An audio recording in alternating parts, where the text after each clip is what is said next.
All right, so we found our way here to Trevor's ball off the tee. As you look back, you can see the tee straight ahead back there. Here's the little tree that we were talking about being part of our left side of the field goal. As you notice, the trees line the entire right side.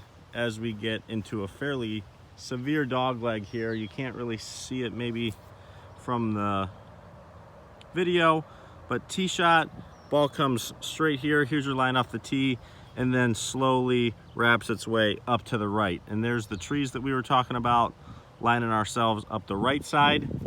So as we got over here to Trevor's ball, we found ourselves a little bit too far.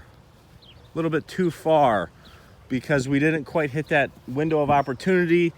Because we were right on the window of opportunity, we most likely ended up hitting the cart path. We didn't look at the ball yet, so we probably hit the ball just a touch too far because we didn't quite hit our line. And as Trevor mentioned, with hitting a little bit of a cut on it, you see how as we hit a cut, we can certainly find ourselves in much better position, because the more we cut the ball, the more we are headed down to the flag. Okay, so Trev, as you go ahead and address this ball, we didn't necessarily talk about uneven lies here, but we did talk about relation to path and club face angle as you swing, and how you get better optimum results based on matching that club face angle and matching that club head path. So what do you think's happening here on this downhill lie? Well, it's a downhill and side hill lie, which naturally is going to push the ball in a fade or to the right. Sure. As you can see, the tree's up on the right. So with relation to the flag there, flag is right there above my nail. Just left of that right bunker is the flag stick waving. I don't know if you can see it in the video, but we've got this big tree in our way as well. So if we find ourselves over fading it, right, we might end up missing our target and ending up in these trees over here. So Trev, what's your move on this? I'm curious to hear your thoughts. Well, given where the pin is, it's in the back of the green. There's a little bit of room, so I don't think that necessarily being in the fairway is crucial here. Sure. Knowing that the ball is more than likely going to come out right, I am thinking about actually going to the left of the tree and hitting a little bit of a fade. Sure. So the fade goes naturally with the course, and if I don't fade it enough, I'm still far enough that it's open on the left. Even if I overfade it, because I'm starting out on the left of the tree, then there's plenty of room right. Absolutely. Just need to avoid the tree. And you know, let's look at that wind too. As we kind of talk about it, that wind's crossed. It's behind us to our left, so that ball is also going to be helped getting back to our target line with a little bit of wind, even if we do pull it a little bit to the left. Got some club selection in his hand here. So now as I'm thinking, knowing that we're about 250 yards, Right. I can hit a short iron and get it still to a wedge distance. Sure. So I'm going to take enough club to hit it high enough that it really takes that tree out of play. Okay. So I'm going to go up over the left side of it with an 8-iron. Sure.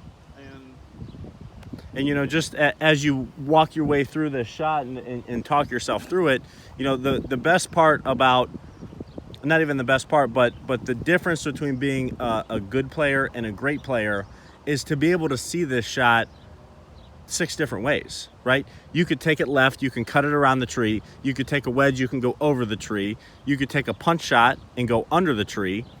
Certainly going to be a lot tougher to wrap the ball around from the right side of the tree based on our lie, but doesn't mean that we can't do it, right?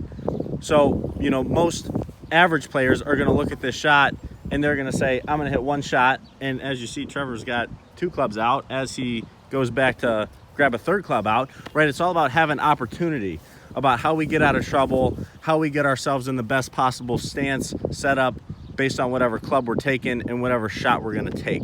So we certainly have to consider all the factors, especially with where the ball lies. Also, the external factors such as the wind, as I kind of brought that up, I think that might have got some more gears turning in his head. Wind's going to help us, even if we do miss it left. It's going to push that ball a little bit to the right. Not very severe wind. It's actually calmed down a little bit now, down to probably 3-5 miles an hour. But as we walk through this shot, you know, we certainly can find ourselves in multiple different scenarios, and we always have to pick the one that we're going to be the most comfortable with. So as Trevor makes his selection here, what's your final selection? What's going to be your move? I was holding an 8-iron originally. Okay. But knowing that I'm in the rough and further examining the lie, it's not great. So there's a chance that I don't get it up high enough with the 8-iron. So I opted to hit a pitching wedge, which I'm confident that even if I don't hit great, it will have enough air, enough height to take that tree out of the left. Awesome. Let's see it.